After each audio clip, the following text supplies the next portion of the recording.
If you haven't gotten yourself an electric leaf blower, boy, are they handy. This is the Ego 56 volt 650 CFM. I think it's one of their bigger ones.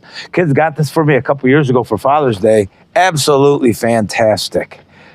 Get one. The throttle is very responsive. Little, a lot, and then you have a turbo. I think it claims for about an hour, and I think that's pretty close. 45 minutes to an hour, you can blow with it. Hey, welcome to Bigelow Woodcraft. Today's video is rototillering. We got to rototill our garden, my food plot, and I have another garden out in the lumberyard. I'll take you along with me. I have a 5-foot County Line Tractor Supply Company rototiller, PTO driven, on my Mahindra 1533. It's a 35 horse tractor. We'll have no problems with this. You run it up to 540 RPMs and you let it go. You just lower it down. I put it in low, first gear low, and just creep along. This garden is 20 by 25. And maybe it's probably about the same out there. Just little small gardens. This garden is our salsa garden. We'll plant tomatoes in here. Then she will plant some squash and cucumbers and stuff like that, but we don't have a lot of room in this garden. Mostly it's a tomato garden and a few other things like kale and stuff like that. But we plant all our peppers along the deck. I'll show you all that too. We got to dress that up, but I'm not going to do that today. It needs some more topsoil. Actually, this could use some more topsoil too. I do have a big tub of compost ready for this, for our plants. Got a bunch of chicken poo compost yesterday. We're going to pick up some cow manure, I think, this weekend. We're in zone 5B. We're at right here. And so today is May 7th, actually. And so our zone, May 15th to October 15th. So the last expected frost is around May 15th, plus or minus a week in each direction. And the first expected frost is October 15th in this area. We're in 5B. But it's time to get this going. So let's see how this does.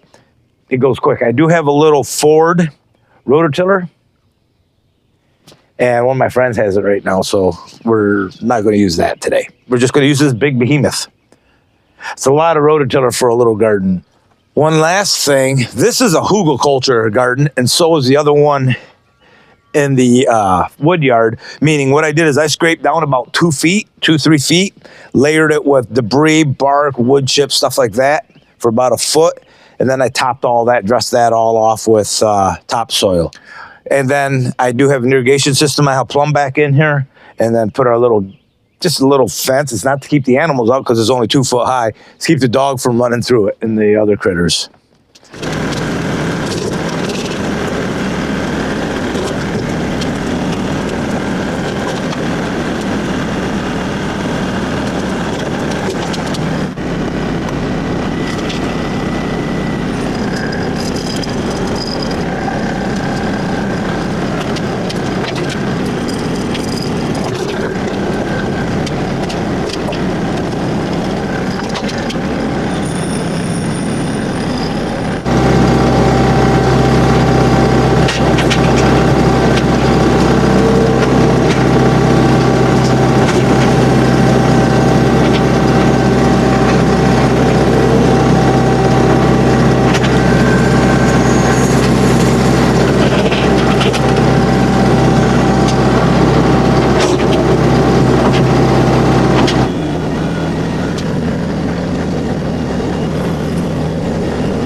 If you look right over my shoulder, we had a kale plant that lasted all winter, made it through the winter.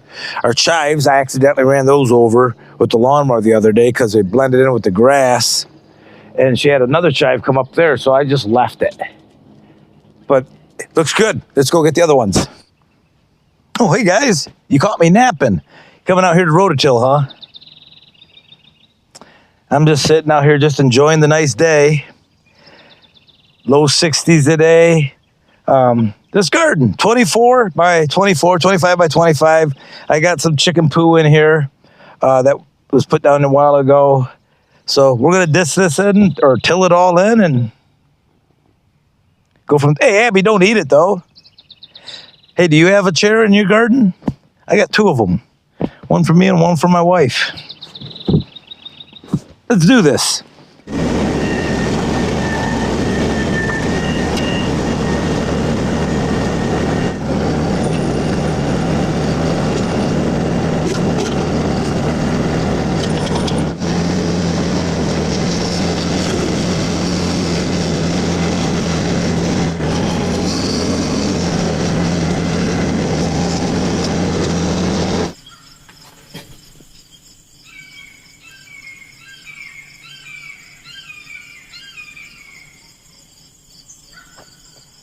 This one's complete. The soil looks really nice. Again, I've been working this soil up for a few years now. It's nice and black. And when I add my plants, I also add bags of topsoil too. I'll get the proper soil, and I put a little pocket of soil in each plant, under each plant. So this garden's done. And again, this is in the lumber yard here. And I got those 2 chairs back there. One for me and one for my wife. You'd think those things would always be wet. You know, they get the morning dew on them and the sun comes up. They're dry in no time. And then the evening is a nice place to sit, relax, and watch your garden. All right, let's go get the other one done. We're back out here now at my food plot. Many of you have seen this. I've been working this soil up for many years as well. You saw me maybe dump the ashes in here a while back. I cover this whole thing. All my ashes go in here from the wood stove for the most part. I also dump a lot of sawdust on this over the year from the sawmill. So I rototill it in every single year. I'm not sure what I'm going to plant in here this year, but we're going to get something in it right away. It might be rye. I'm actually thinking about trying pumpkins back here, just for the heck of it. One for the grandkids, and then I'll bust them up for the deer to eat. So let's see how, I've never actually measured this. I'm just going to pace it off. So the tractor is pretty close to the back. 2, 3, 4, 5, 6, 7, 8, 9, 10, 11, 12, 13, 14, 15, 16, 18, 19, 20. 60 feet. It goes off camera a little bit here, guys. But right to here we go. 1, 2, 3, 4, 5, 6, 7, 8, 9, 10, 11, 12. 13, 14, 15, 16, 17, 18, 19, 20, 21, 22, 23, 25, 26, 27, 28, 29, 30, 31. So let's say this food plot 60 by 90. So we're going to till this up too.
Both gardens are tilled. The food plot is ready. Now just start planting and enjoy the summer. All right, guys. Hopefully you like this content. Take care. We'll see you out at the lumberyard or the forest or the log yard next time. I like it. Another thing I like about this is you can see all the fresh tracks coming. We'll see bear prints come across it, the coyote tracks, deer tracks. It's always kind of neat.